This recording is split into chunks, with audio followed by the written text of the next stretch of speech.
Got the call to that Bolton were interested, and I'd not played a lot of football in a year and a half. I was probably, I'm guessing 8, 9, 10 kilos overweight, especially after coming back from Las Vegas.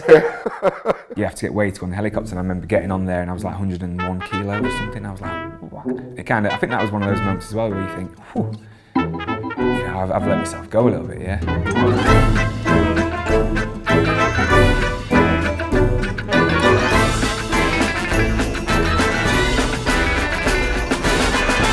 Until I was 16, until I signed for Chesterfield, I was always a central midfielder, and grew up in playing central midfield all my youth career, really. Signed for Chesterfield, and it was a few games into the season. John Duncan, I think one of the strikers, came off injured, and he said, right, you're going on.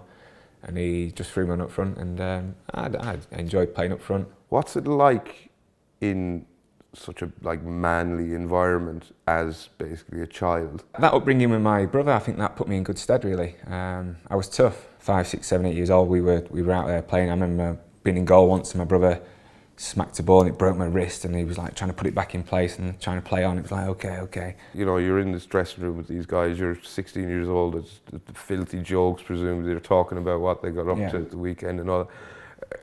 Do you feel just me.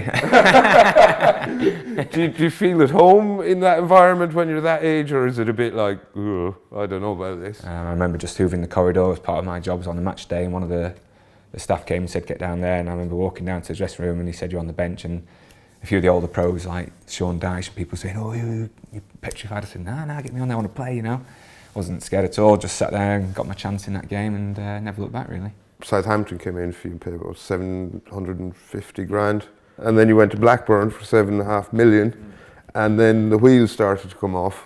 Went from I've had a brilliant time at Chesterfield with the squad, Southampton, great squad. I went into Blackburn dressing room and I found it really, it felt different.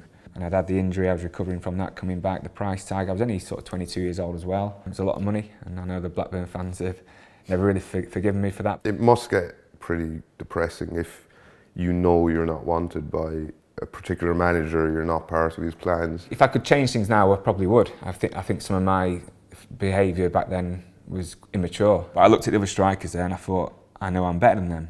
And I remember naming squads and then just being so immature and getting in my car and just driving away from the stadium, whereas obviously now I would never dream of doing that. You stay and support your players and the teammate and wish them well and stuff, and I was just quite immature in doing things like that. Maybe the manager saw that side of me and thought, I'll keep them away from it. I don't know. The relationship began with Bolton. You had a trial with them, Big Sam. Is that something that feels kind of demeaning, or were you happy to do it? No, it's a challenge, isn't it? Well, I'd imagine there are some players who would consider it beneath them. I met up with Bolton. We flew to Bormio in Italy and just had an intense pre-season. I was on the no carbs and the Atkins diet, burning fat. It was intense. I mean, it was up at 7 doing 30, 40 kilometre bike rides, back in a bit of eggs, a bit of cheese, whatever, and then back out doing the full pre-season with the lads and then evening sessions, and it was a proper crash course, really. I made my debut at Old Trafford and I played every game that year, player of the year, got to the cup final and things like that. Big Sam, right, he gets a lot of stick. What is he like as a manager, in your opinion? He's got that reputation for sort of getting players' careers going again. So I have a lot to thank him for giving me that opportunity, and I took it and I worked hard, and he benefited from it, and I certainly did in terms of getting my career back on track. His backroom staff was huge. He had some of the best people working in the departments. The team photo at the start of the year was 20, 25 lads. The staff was like 30. He had a knack of bringing in some of the players as well. Ivan Campo and Jork AF and JJ Kocha-Stelios. Dufy is another player who was one of those players that went for a big move and he got in. JJ was, I remember the first sort of week training and just playing in the games, trying to close him down. I didn't even see where the ball was. It was ridiculous, and it was like, where's he gone? And he was just like, and he just sort of he wasn't arrogant about it. He just sort of have a laugh and a joke, tap me on the back. And playing for England, you got 1 cap. Amazing. You were 33. It's quite old to make your England debut. You get the call at 33, obviously. I thought it was a bit of a wind-up and things, and I think I was sat over there actually when I took the call. Wife came in from there, who's that?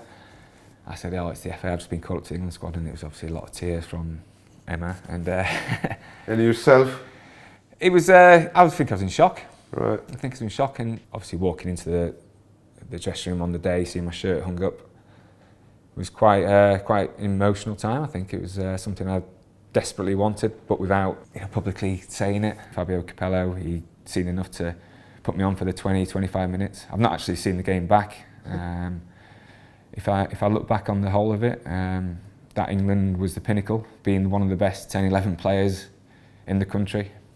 I don't think it gets much better than that, really. Is that the first interview you've ever done where your record for fouling hasn't been posed? I think so, yeah. I was waiting for that one, but I was waiting to come with the most fouled and all that. I think that ground has been covered.